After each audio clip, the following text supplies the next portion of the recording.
कहते हैं जब शक्ति और अहंकार की आंधी चल रही हो तब करुणा की शीतल फुहार कैसे उसे शांत कर सकती है। क्या दया और प्रेम सच में युद्ध और हिंसा पर विजय पा सकते हैं। जयशंकर प्रसाद की कहानी करुणा की विजय हमें इसी गहरे प्रश्न का उत्तर देती है। यह केवल एक कहानी नहीं बल्कि एक ऐसा दर्पण है जो हमें हमारे भीतर छिपी करुणा की शक्ति को पहचानने पर मजबूर कर देता है। आइए जानते हैं अंदर की कहानी। सामने संध्या धूसरित जल की एक चादर बिछी है। उसके बाद बालू की बेला है। उसमें अटखेलियाँ करके लहरों ने सीढ़ी बना दी है। कौतुक यह है कि उस पर भी हरी हरी दूब जम गई है। उस बालू की सीढ़ी की ऊपरी तह पर जाने कब से एक शिला पड़ी है। कई वर्षों ने उसे अपने पेट में पचाना चाहा पर वह कठोर शिला गल ना सकी। फिर भी निकल ही आती थी। नंदलाल उसे अपने शैशव से ही देखता था। छोटी सी नदी जो उसके गांव से सटकर बहती थी, उसी के किनारे वह अपनी सितारी लेकर पश्चिम की धूसर आभ में नित्य जाकर बैठ जाता। जिस रात को चांदनी निकल आती उसमें देर तक और अंधेरी रात के प्रदोष में जब तक अंधकार नहीं हो जाता था बैठकर सितारी बजाता, अपनी टपरियों में चला जाता था। नंदलाल अंधेरे में डरता न था किंतु चंद्रिका में देर तक किसी अस्पष्ट छाया को देख सकता था। इसलिए आज भी उसी शिला पर वह मूर्ति बैठी है। गैरिक वसन की आभा शांत सूर्य से रंजित नभ से होड़ कर रही है।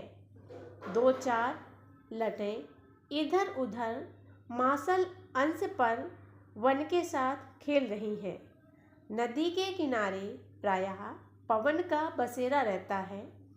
इसी से यह सुविधा है जब से शैशव सहचरी नलिनी से नंदलाल का वियोग हुआ है वह अपनी सितारी से ही मन बहलाता है, सो भी एकांत में, क्योंकि नलिनी से भी वह किसी के सामने मिलने पर सुख नहीं पाता था। किंतु हाय रे सुख, उत्तेजनामय आनंद को अनुभव करने के लिए एक साक्षी भी चाहिए। बिना किसी दूसरे को अपना सुख दिखाए हृदय भली भांति से गर्व का अनुभव नहीं कर पाता।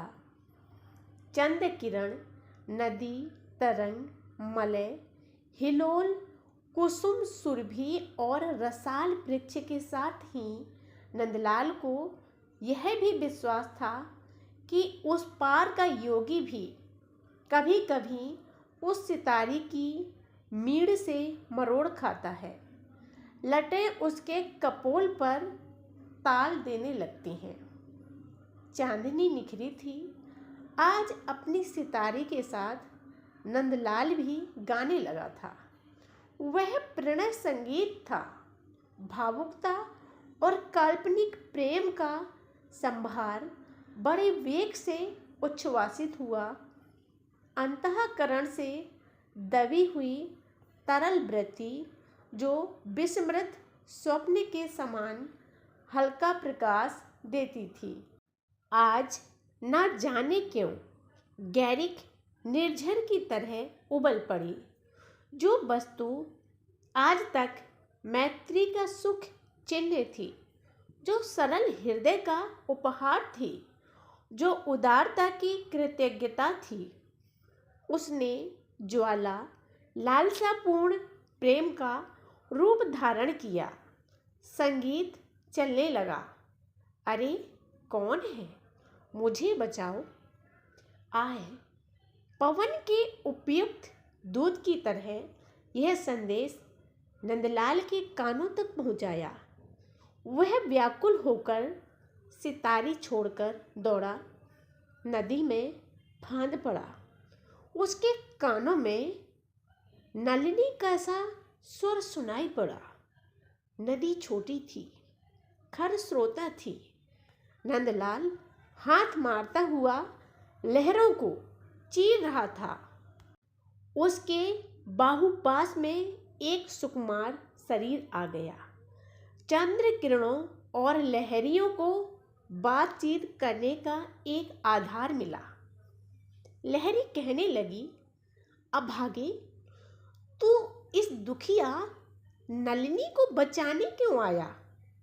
इसने तो आज अपने समस्त दुखों का अंत कर दिया था। किरण, क्यों जी?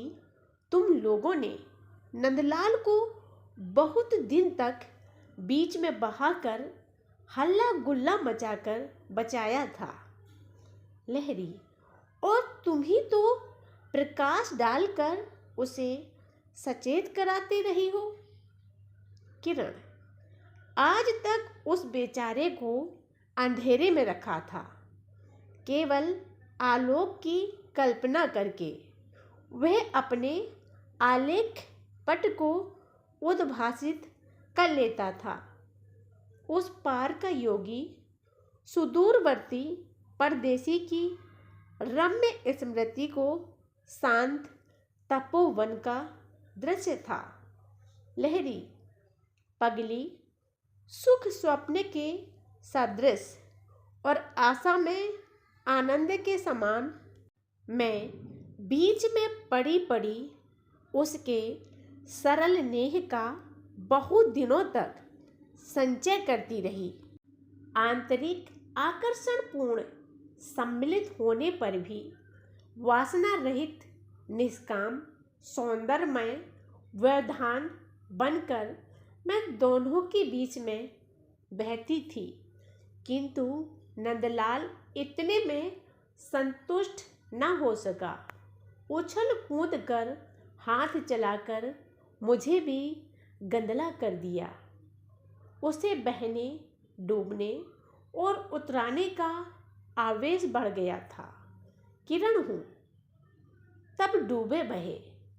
पवन चुपचाप इन बातों को सुनकर नदी के बहाव की ओर सर्राटा मारकर संदेशा कहने को भगा, किंतु वे दूर निकल गए थे।